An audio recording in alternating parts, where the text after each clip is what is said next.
Hello my dear students, welcome to your Master Chem channel. कैसे हैं आप लोग? मैं अमला शंकर यादव आज मास्टर केम चैनल की तरफ से आपके लिए ये कंसंट्रेशन पर लेक्चर नंबर दूसरा वीडियो लेकर आया हूँ। देखो बेटा, कंसंट्रेशन निकालने के लिए कई फार्मूले हमने पहले वीडियो में दे रखा था। W/W percentage, W/V percentage, V/V percentage, volume percentage, और molarity, normality, formality, molality, mole fraction, तरह तरह की इक्वेशन आपको दिया था। मैंने बताया था कि अभी मुझे कई पार्ट में इसको बताना है, क्योंकि इससे बच्चों के बहुत मिस्टेक मिलते हैं कॉपी में। तो इसको कुछ, क्योंकि इसमें बहुत सी बेसिक चीज़ें हैं जो कि छिपी हुई हैं, उसको जानकारी नहीं रहता है। तो देखो बेटा, यहाँ पर मैंने लिखा हुआ है कंसंट्रेशन और थोड़ा सा बढ़ा दिया है इक्विवेलेंट वेट। कारण यह है कि मोलारिटी तो सभी बच्चे कर लेते हैं। मोलारिटी कैसे निकालेंगे? नंबर ऑफ मोल्स सॉल्यूट का नंबर ऑफ मोल्स निकाल लेंगे, चूँकि सॉल्यूशन बनता है सॉल्यूट और सॉल्वेंट से। तो सॉल्यूट का नंबर ऑफ मोल्स निकाल लेंगे और उस पूरे नंबर ऑफ मोल को सॉल्यूशन, 1 लीटर सॉल्यूशन जो होता है, या सॉल्यूशन का वॉल्यूम जो लीटर में होता है इससे डिवाइड कर देते हैं, सॉल्यूशन की मोलारिटी निकल आती है। या अगर मिलीलीटर हो तो मिलीलीटर में लिख करके यहाँ 1000 से मल्टीप्लाई कर देते हैं। यह अपना तरीका है, चाहे आप लीटर में कन्वर्ट कर लो। तो अब रही बात कि यहाँ पे नंबर ऑफ मोल्स जो ऊपर लिखा हुआ है उसको अलग से मैंने यहाँ दिखा दिया है। इस number of moles of solute को बच्चे कैसे निकाल लेते हैं? Given mass of solute upon molar mass of solute, या फिर मोलारिटी हो और वॉल्यूम हो, दोनों को मल्टीप्लाई कर दें तब भी निकल आएगा। तो ये तो बड़ा सरल है कि given mass of solute upon molar mass of solute, यहाँ तक तो सही है। लेकिन आपकी गाड़ी कहाँ फंसती है, आपके रास्ते कहाँ जाम हो जाते हैं? नॉर्मलिटी में क्या कन्फ्यूजन है? कन्फ्यूजन पहले सुनिए। नॉर्मलिटी में जैसे यहाँ पर नंबर ऑफ मोल लिखते हो तो यहाँ पर नंबर ऑफ ग्राम इक्विवेलेंट होता है। अच्छा, अब बच्चे क्या करते हैं, या आप लोग क्या कौन सी गलतियाँ करते हो? यहाँ पर इक्विवेलेंट वेट लिखते हो, जो कि गलत है बेटा। आप जैसे नंबर ऑफ मोल निकाले हो, नंबर ऑफ मोल किसके लिए निकालते हो? मोलरिटी के लिए, मोलैलिटी के लिए। लेकिन नॉर्मलिटी के लिए नंबर ऑफ मोल नहीं निकाला जाता है। आप लोग नंबर ऑफ मोल निकालना शुरू कर देते हो। ये मैं बोर्ड के एग्जामिनेशन में इतनी गलतियां पाता हूँ, इतनी गलतियां। बोर्ड के एग्जामिनेशन की कॉपी जब चेक करता हूँ, जो 12th क्लास के बोर्ड का एग्जामिनेशन सेंटर पर जाता हूँ, तो नॉर्मलिटी में बच्चे नंबर ऑफ मोल लिखते हैं। ये बहुत गलत है बेटा। नॉर्मलिटी में number of gram equivalent of solute निकाला जाएगा। ये नंबर ऑफ मोल की जगह पर नंबर ऑफ ग्राम, यहाँ भी नंबर ही रहेगा, number of gram equivalent of solute upon volume of solute same है। Volume of solution in litre तो सही है, लेकिन ऊपर वाला मैटर देखो चेंज हो चुका है। यहाँ ऊपर नंबर ऑफ मोल्स है मोलारिटी के केस में, नॉर्मलिटी के केस में क्या है? नंबर ऑफ ग्राम इक्विवेलेंट है। खूब समझिए, मन लगा के, धीरे धीरे आराम से पढ़िए।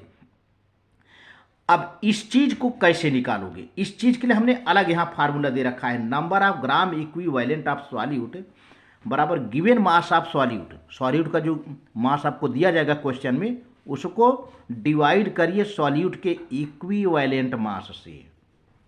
किससे डिवाइड करोगे? इक्विवेलेंट मास से।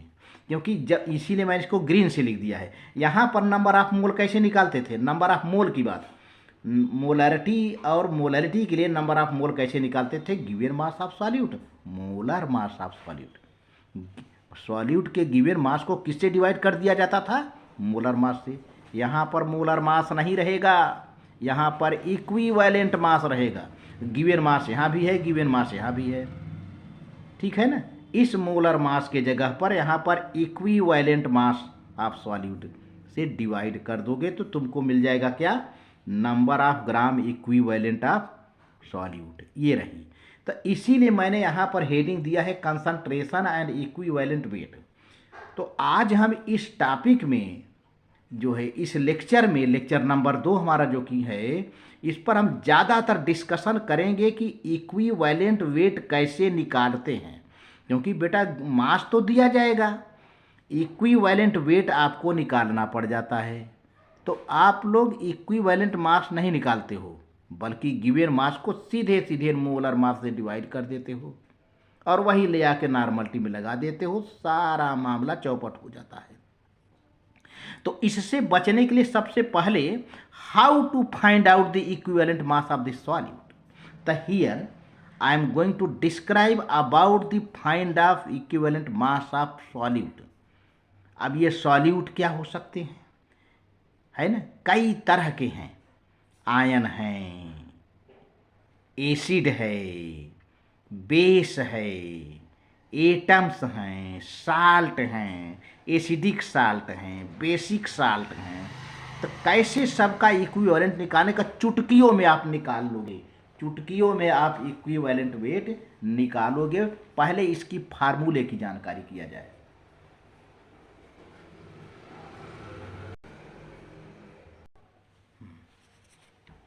चार्ज लगाया तो नहीं है।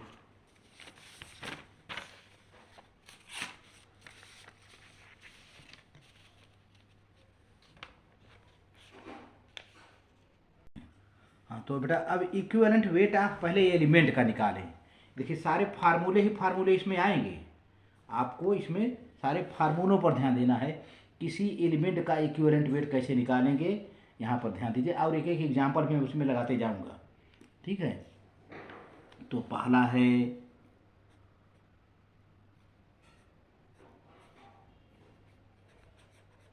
Equivalent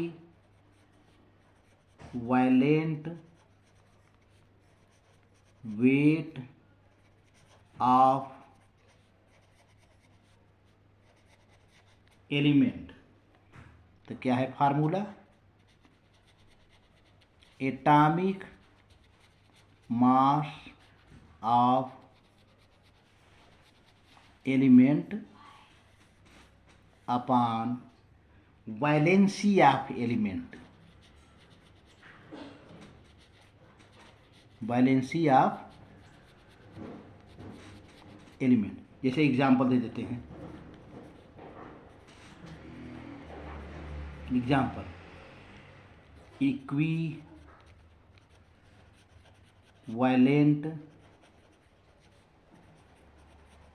weight of magnesium. तो कैसे निकालोगे भाई,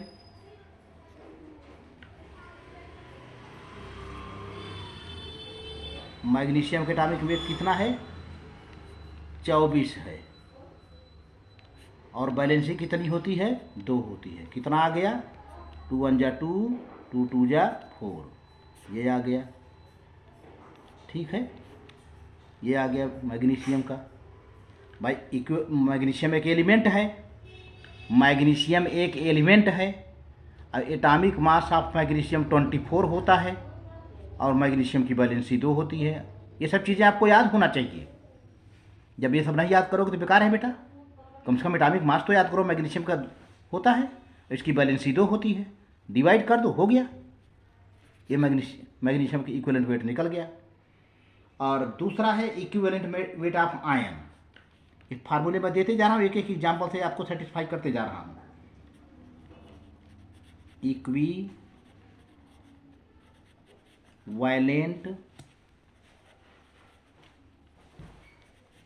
वेट ऑफ आयन, तो क्या होगा, formula mass of ion,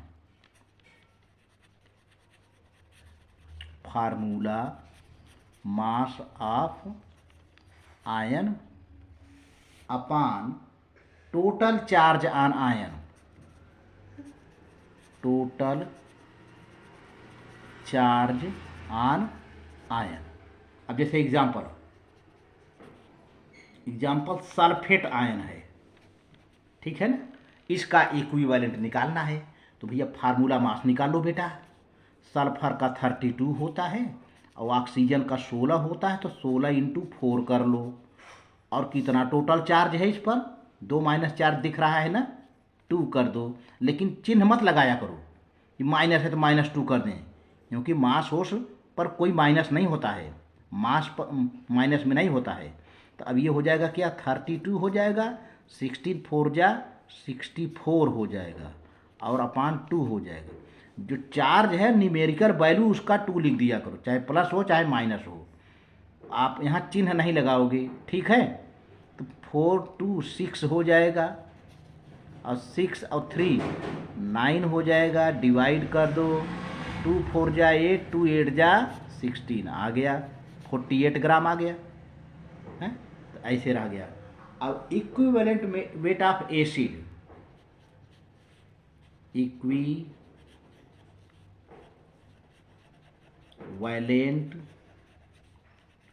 weight of acid, सबका मैं बताते जा रहा हूँ। एटम का हो गया, आयन का हो गया, इक्विवेलेंट। अब कोई पॉजिटिव आयन हो, जैसे एल्युमिनियम +33, एल्युमिनियम का मास लिख दो, अब कितना चार्ज है 3, डिवाइड कर दो।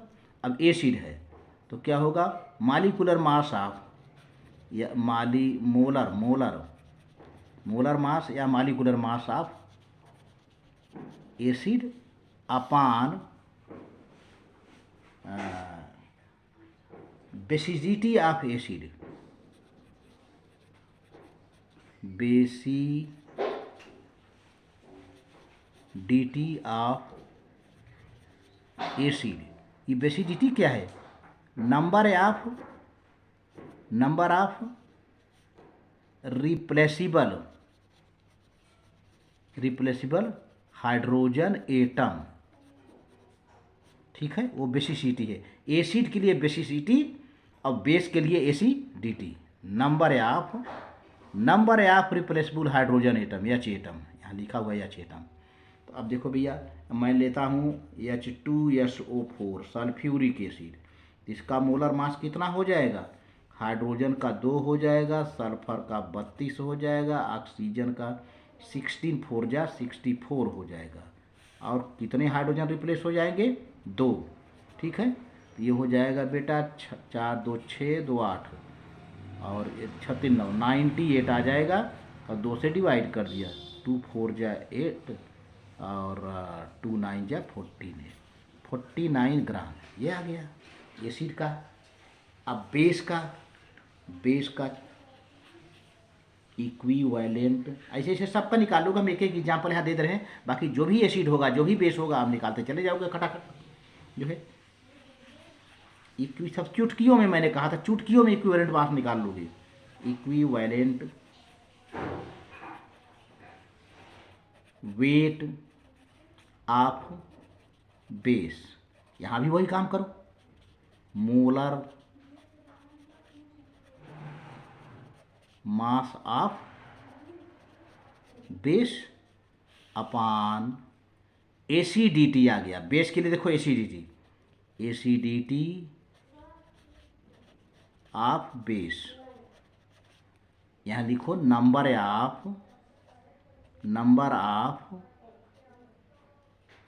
रिप्लेसिबल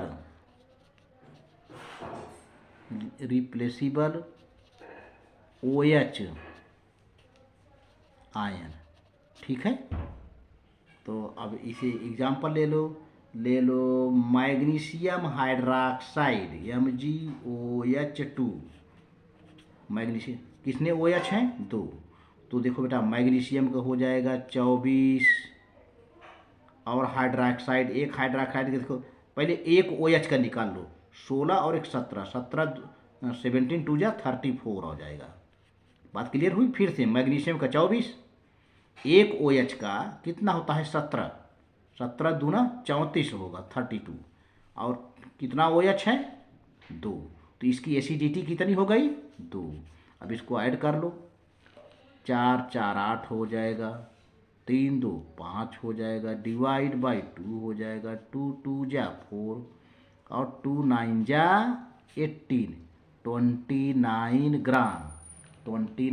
ग्राम। इस तरह से एलिमेंट का, आयन का, एसिड का, बेस का हो गया।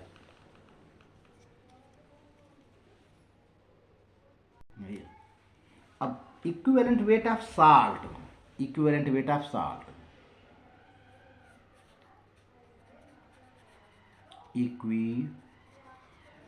वैलेंट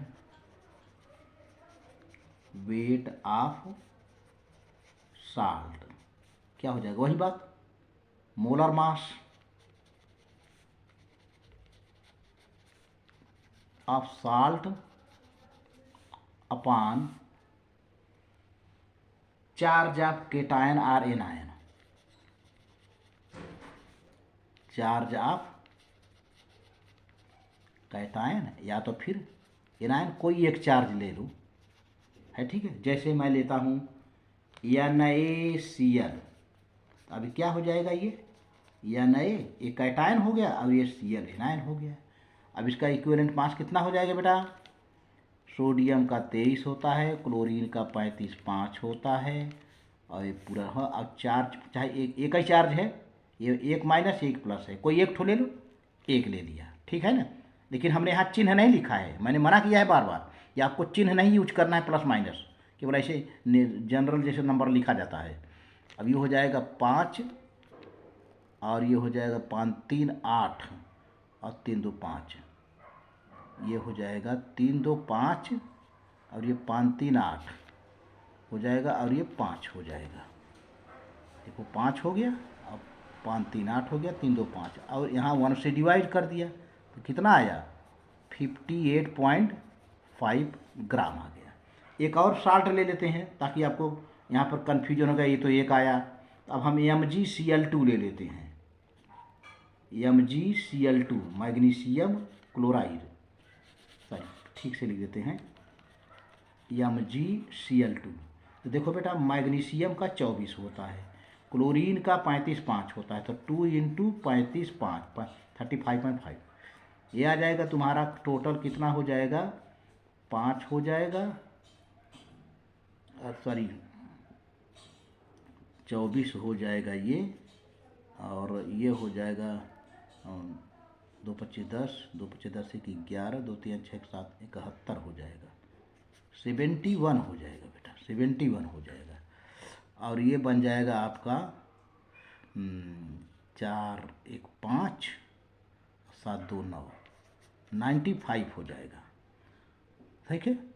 तो इस अब इक्विवेलेंट मास कैसे निकालोगे, 95 अपान टोटल चार्ज कितना है 2, इसका देखो मैग्नीशियम पर प्लस प्लस और क्लोरीन पर 2 माइनस होता है ना, अगर इसका आयनाइज करोगे 2 चार्ज ले लिया, तो ये ले लिया, डिवाइड कर दो, 2 4 जा 8, 2 7 जा 2 4 जा 8, 2 7 जा 14, 2 5 जा 10, ये आ गया ग्राम में। तो इस तरह से 2 2 साल्ट हो गए। जब मैग्नीशियम क्लोराइड को आयनाइज करोगे तो मैग्नीशियम पर 2 प्लस चार्ज, क्लोरीन पर 1 माइनस चार्ज आता है, तो 2 2 क्लोरीन है, 2 2 क्लोरीन आ गया, तो इसे 2 Cl कर दिया, 2 माइनस आ गए, ठीक है।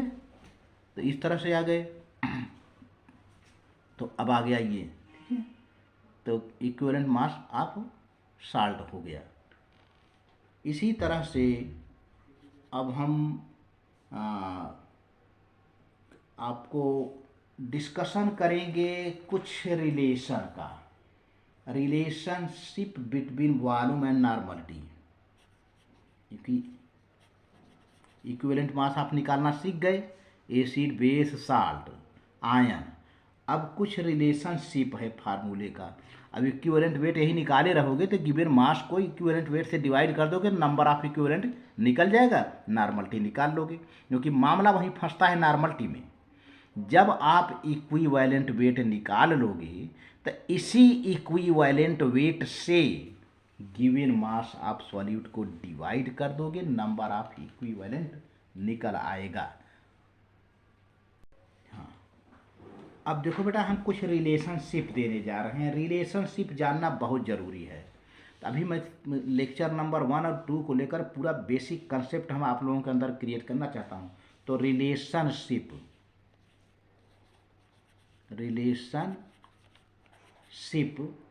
बिटवीन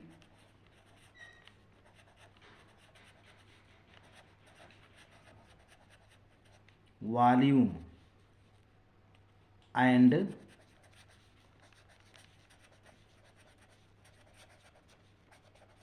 नॉर्मलिटी पहले तो हम वॉल्यूम नॉर्मलिटी और मोलरिटी में रिलेशनशिप देना चाहता हूँ। पहला रिलेशनशिप मेरा यही है, ये आप इसको हेडिंग मान के चलिए। वॉल्यूम में, नॉर्मलिटी में, मोलरिटी में रिलेशनशिप, तभी तो आप फार्मूला करके कोई भी सॉल्यूशन को डाइल्यूट करोगे तो इसका मतलब क्या होता है, उसका कंसंट्रेशन चेंज कर रहे हो। अरे डाइल्यूट करने का मतलब क्या, उसमें पानी मिला रहे हो। तो मान जो ओरिजिनल सॉल्यूशन है उसकी नॉर्मलिटी बदल जाएगी, उसका वॉल्यूम बदल जाएगा। अब जो डाइल्यूट करने पर यानी पानी मिलाने के बाद जो नया सॉल्यूशन बना उसका नॉर्मलिटी कुछ होगा, वॉल्यूम कुछ होगा। तो इसी का रिलेशनशिप N1V1 N2V2 बनता है। और मोलरिटी के लिए M1V1 M2V2 बनता है।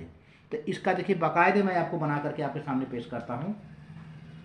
पहले नॉर्मलिटी के लिए पहला सेक्शन है for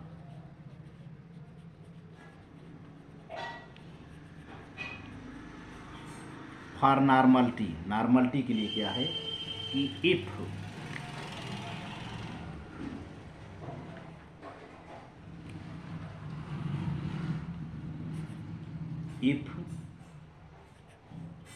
B1 ml of a solution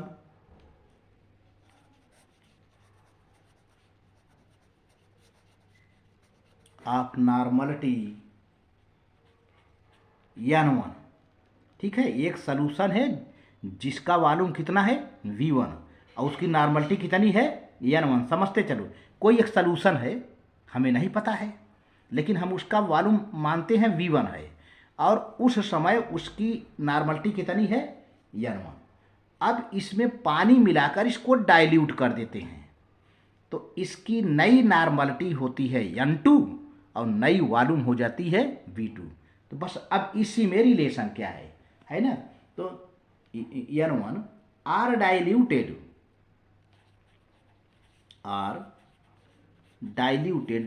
माने पानी मिलाया गया, डाइल्यूटेड टू वॉल्यूम, टू कितना तक डाइल्यूट किया गया, टू वॉल्यूम V2 ml, इतना डाइल्यूट किया गया कि उसकी वॉल्यूम क्या हो गई V2 ml and normality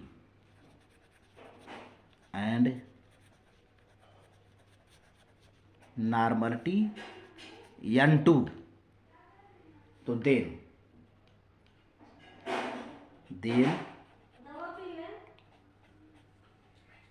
N1V1 is equal to N2V2। इसी को क्या कहते हैं, नंबर ऑफ ग्राम इक्विवेलेंट भी कहते हैं। इसके लिए हमने अलग से फार्मूला भी बताया था, गिवन मास को इक्विवेलेंट मास से डिवाइड करिए। अब ऐसे भी निकाल लोगे आप, ठीक है। और फार्मूलारिटी के लिए देखिए, फार्मूलारिटी के लिए यही चीज़, फार्मूलारिटी के लिए क्या है, ये रिलेशन है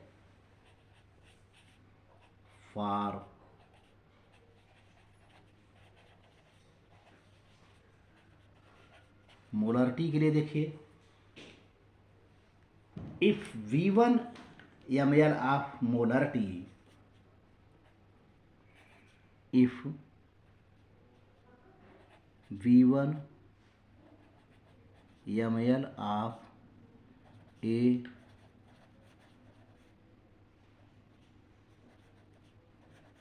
solution of molarity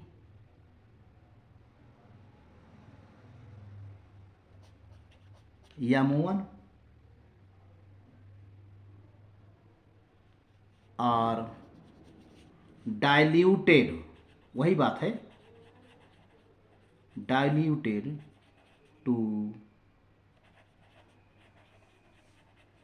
volume V2 ml and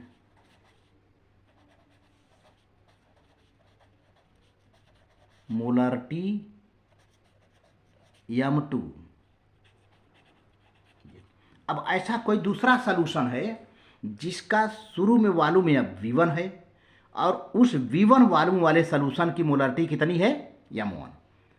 अब इस सॉल्यूशन में पानी मिला मिलाकर उसको डाइल्यूट कर दिया गया, तो अब उसकी वॉल्यूम कितनी हो गई, V2। अब जब वॉल्यूम V2 हो गई तो उसकी मोलरिटी कितनी हो गई, m2। तो अब इसमें रिलेशन क्या होगा बेटा, m1 V1 is equal to m2 V2। अब इसको क्या कहेंगे, number of moles of solute. ठीक है, जैसे number of gram equivalent of solute यहाँ लिख दो, है ना, इस तरह से हो गया। ठीक है, अब आप ये रिलेशन में दिखा लिया इस तरह से। हाँ, अब देखो बेटा, अब यहाँ पर एक और रिलेशन में देने जा रहा हूँ कि जैसे दो सॉल्यूशन हैं उनको मिक्स कर दिया, दो सॉल्यूशन हैं और उनकी नॉर्मलिटी n1 है, वॉल्यूम V1 है, और दूसरे सॉल्यूशन की नॉर्मलिटी n2 है, V2 है, मिक्स कर दिया तो वॉल्यूम उसका बदल गया, तो उसकी नॉर्मलिटी कितनी हो जाएगी। देखिए, अब यहाँ दो सॉल्यूशन के लिए दो सॉल्यूशन को आपस में मिला दिया गया तो एक नए नॉर्मलिटी वाला सॉल्यूशन तैयार होगा और वॉल्यूम दोनों का जितना होगा टोटल हो जाएगा।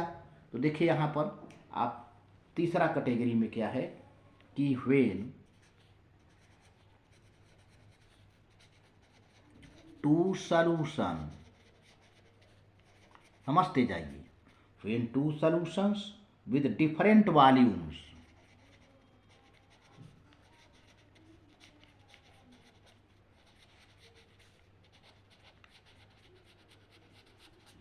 different volumes and normality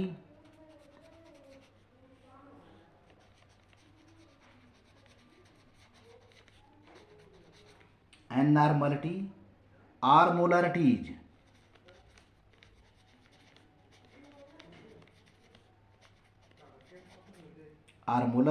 are mixed, इनको हम मिक्स कर दें, आर मिक्स्ड इफ जो है, देखिए क्या है,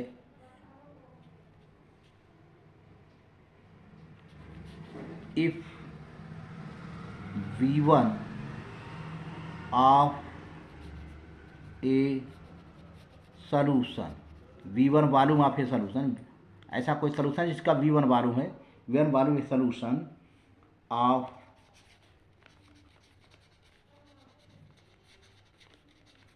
normality n1 is mixed with V2 volume of solution of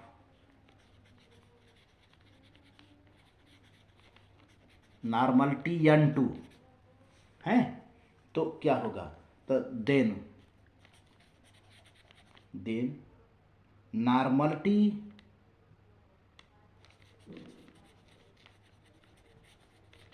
normality of new solution n3 will be क्या, ये है n1, ये है V1, इसको मिक्स किया किससे, n2 V2, नया सॉल्यूशन बना जिसकी नॉर्मलिटी हमने n3 माना और इन दोनों का वॉल्यूम V1 V2 ऐड कर दिया, ये आ गया रिलेशन, है ना। तो इस तरह से रहा, ठीक है। और यही काम मोलरिटी के लिए है,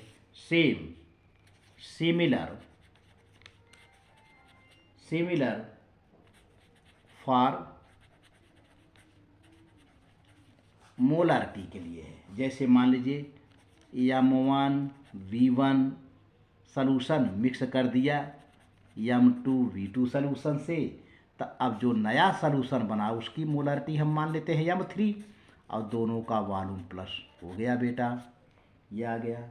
तो इस तरह से ये रिलेशन रहा। अब इसके साथ साथ थोड़ी सी एक दिक्कत और आती है, दिक्कत आती है आपके सामने जो कि मुझे नहीं बताना चाहिए लेकिन बताना पड़ जाता है।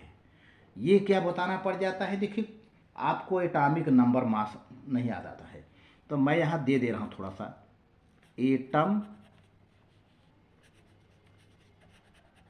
एटॉमिक मास ये देना नहीं चाहिए लेकिन हम देते हैं। बेसिक कमियां मैं एग्जामिनेशन के बोर्ड की कॉपी में चेक करके आया हूं और उसमें देखता हूं बच्चों के एटॉमिक मास नहीं मालूम रहता है।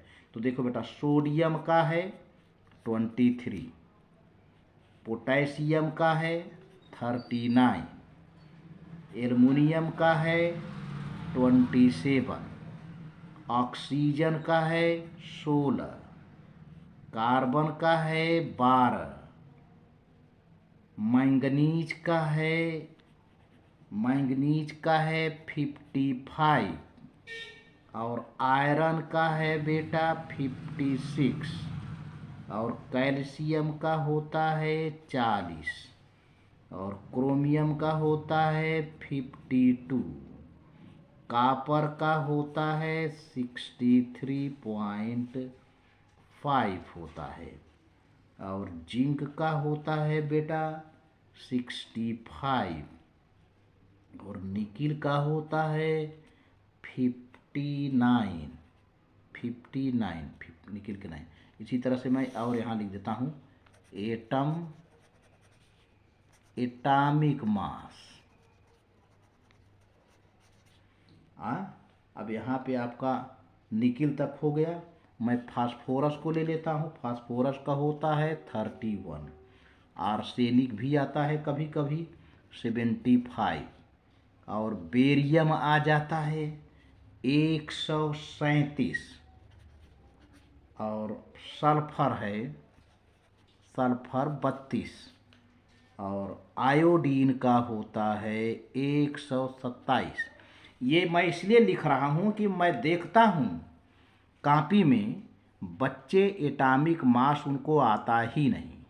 ये आयोडीन है लास्ट का, तो इससे यहाँ भी उनकी गाड़ी फेल हो जाती है। तो इस तरह से बेटा आज हमने कंसंट्रेशन, रिलेशन और कुछ इक्विवेलेंट मास पर ज़्यादा हमने फोकस किया है, क्योंकि जब नॉर्मलिटी की सवाल उठती है तो उसको लगाने के लिए बच्चों को नंबर ऑफ इक्विवेलेंट की ज़रूरत पड़ती है। तो नंबर ऑफ इक्विवेलेंट पाने के लिए जो सॉल्यूट का मास दिया जाता है उसको इक्विवेलेंट वेट से डिवाइड करोगे, न कि मोलर मास से।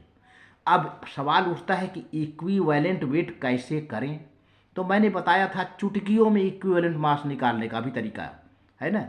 एलिमेंट का, मॉलिक्यूल का, एसिड का, बेस का, आयन का, सब का हमने निकाल कर दिखा दिया।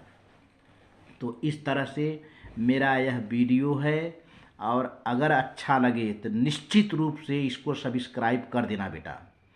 और इसके साथ साथ अपना कमेंट अवश्य मुझे लिखिएगा ताकि मैं आपके लिए और कुछ करूं। इस वीडियो के साथ कुछ थोड़े बहुत आपको क्विज भी जाएंगे, क्विज भी आपको मिलेंगे। तो थैंक यू, वेरी गुड।